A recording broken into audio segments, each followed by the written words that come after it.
Bismillahirrahmanirrahim. Assalamualaikum warahmatullahi wabarakatuh. Alhamdulillah, pada kesempatan kali ini kita bisa berjumpa kembali dalam pelajaran pendidikan agama Islam. Dan insya Allah hari ini kita akan melanjutkan pembahasan tentang sumber hukum Islam. Kali ini kita akan membahas tentang ijtihad sebagai sumber hukum Islam nomor 3. Seperti yang telah kita ketahui bahwa minggu kemarin kita sudah belajar atau membahas tentang Al-Quran dan hadis. Nah, sekarang kita akan membahas tentang ijtihad. Nah, adapun 4 hal yang akan Ibu bahas dalam ijtihad itu, yang pertama adalah pengertian ijtihad, yang kedua adalah syarat orang yang berijtihad, yang ketiga kedudukan ijtihad, dan yang keempat bentuk-bentuk ijtihad. Nah, yang pertama Ibu akan membahas tentang pengertian ijtihad. Seperti yang telah kita ketahui bahwa pengertian ijtihad itu terbagi dua, ada yang menurut bahasa dan ada menurut istilah. Menurut bahasa, ijtihad berasal dari kata ijtahada yajtahidu ijtihadan, yang artinya mengerahkan segala kemampuan, bersungguh-sungguh, mencurahkan tenaga, atau bekerja secara optimal. Itu secara umum atau secara bahasa. Sedangkan menurut istilah adalah mencurahkan segenap tenaga atau pikiran secara sungguh-sungguh dalam menetapkan suatu hukum. Nah, jadi ijtihad di sini adalah mencurahkan segenap tenaga dan pikiran secara bersungguh-sungguh dalam menetapkan sebuah hukum. Nah, kemudian orang yang berijtihad disebut mujtahid. Kita berlanjut kepada yang kedua, syarat-syarat orang yang berijtihad atau mujtahid. Nah, di sini Ibu tekankan ya, orang yang berijtihad itu bukan orang sembarangan. Maka di sini akan Ibu jelaskan 4 syarat yang harus dimiliki oleh seorang mujtahid. Yang pertama itu adalah memiliki pengetahuan yang luas dan mendalam. Ingat ya, tidak hanya luas tapi harus mendalam. Zaman sekarang banyak orang yang tahu segala hal tapi tidak mendalam, hanya atasnya saja, hanya covernya saja. Tapi syarat-syarat sebagai orang sebagai mujtahid itu harus memiliki pengetahuan yang luas dan mendalam. Kemudian yang kedua itu harus memiliki pemahaman tentang bahasa Arab, ya, ilmu tafsir, usul fikih, dan sejarah. Ibu kenapa harus tahu tentang bahasa Arab, tafsir, usul fikih, dan tarikh? Karena bahasa Arab itu kadang maknanya itu tersurat tapi tidak tersirat, ya. Jadi kita harus memaknai atau mengetahui ilmu bahasa Arab secara baik dan benar. Kemudian ilmu tafsir pun sama. Kadang-kadang Al-Quran itu menyiratkan makna itu tidak sebenar-benarnya, kadang semu gitu. Jadi harus menguasai ilmu tafsir. Kemudian usul fikih, asal-asal fikih, ya, cara terbentuknya suatu hukum dalam fikih misalkan. Kemudian harus bisa mengaitkan kepada sejarah juga atau tarikh. Kemudian yang ketiga itu memahami cara merumuskan hukum. Jadi kalau merumuskan hukum itu ada metodenya yang disebut dengan istinbat. Jadi seorang mujtahid itu harus mengerti atau mengetahui cara bagaimana memutuskan suatu hukum. Kemudian yang keempat itu harus memiliki keluhuran akhlak mulia. Ingat ya, kita akan percaya kepada orang kalau orang itu orang benar gitu kan. Jadi seorang mujtahid itu harus memiliki akhlak yang mulia. Contohnya, apakah kita akan percaya kepada orang yang misalkan pembohong ketika dia mengatakan hal-hal yang kebaikan, ya, meskipun misalkan suatu ketika misalkan orang yang sering bohong itu mengatakan hal yang benar gitu. Kemudian yang ketiga, kedudukan ijtihad.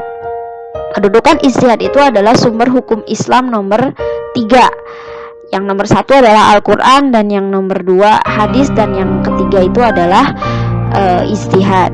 Kemudian yang keempat, ibu akan membahas tentang bentuk-bentuk ijtihad. Nah, yang pertama, bentuk-bentuk ijtihad itu ada ijma. Ijma itu adalah kesepakatan para ulama, ahli ijtihad, para mujtahid dalam memutuskan suatu perkara atau hukum.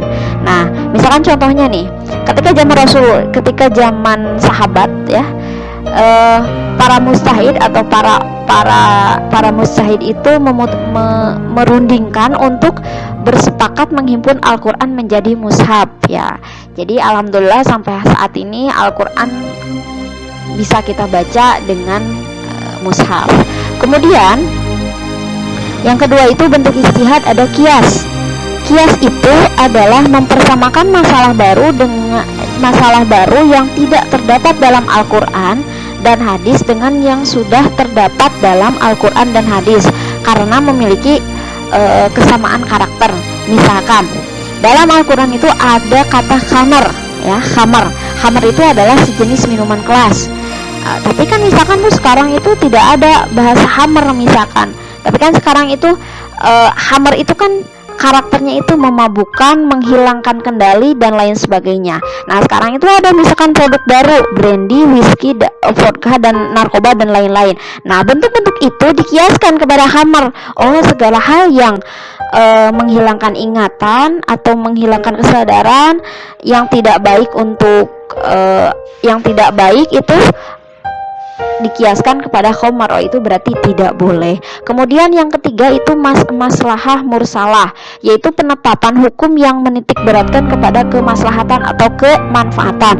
Contohnya misalkan seorang wajib mengganti atau membayar kerugian atas kerugian kepada pemilik barang karena kerusakan di luar kesepakatan yang telah ditetapkan gitu.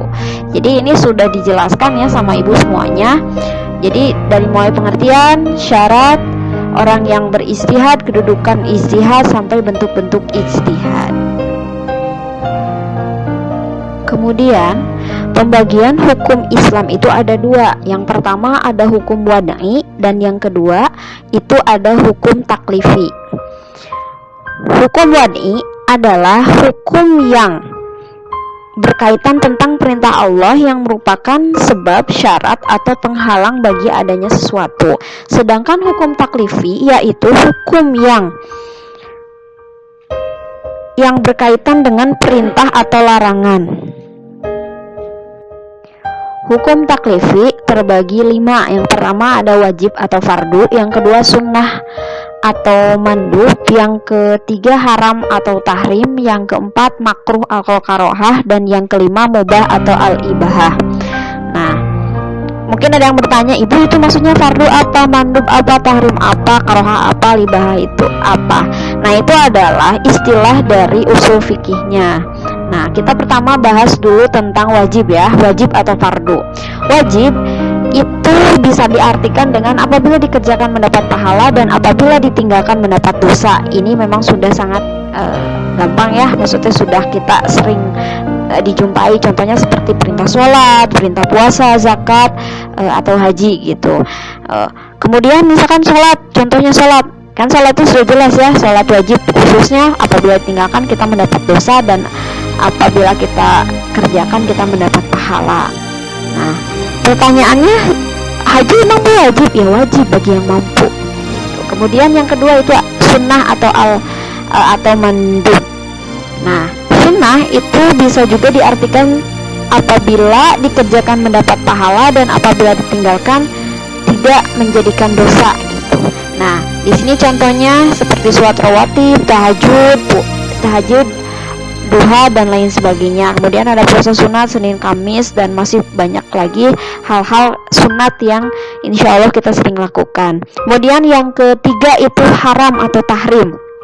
Haram itu bisa juga diartikan sebagai apabila dilakukan akan mendapat dosa gitu. Ini mah ultimatum jangan sekali-kali dilakukan. Seperti misalkan contohnya meminum minuman keras ya, narkoba, khamar dan lain-lain yang memabukkan. Kemudian yang kedua zina, itu zina juga jelas tidak boleh ya. Zina itu adalah taqrabuz zina innahu kana fahisyatan wa sa'a sabilah.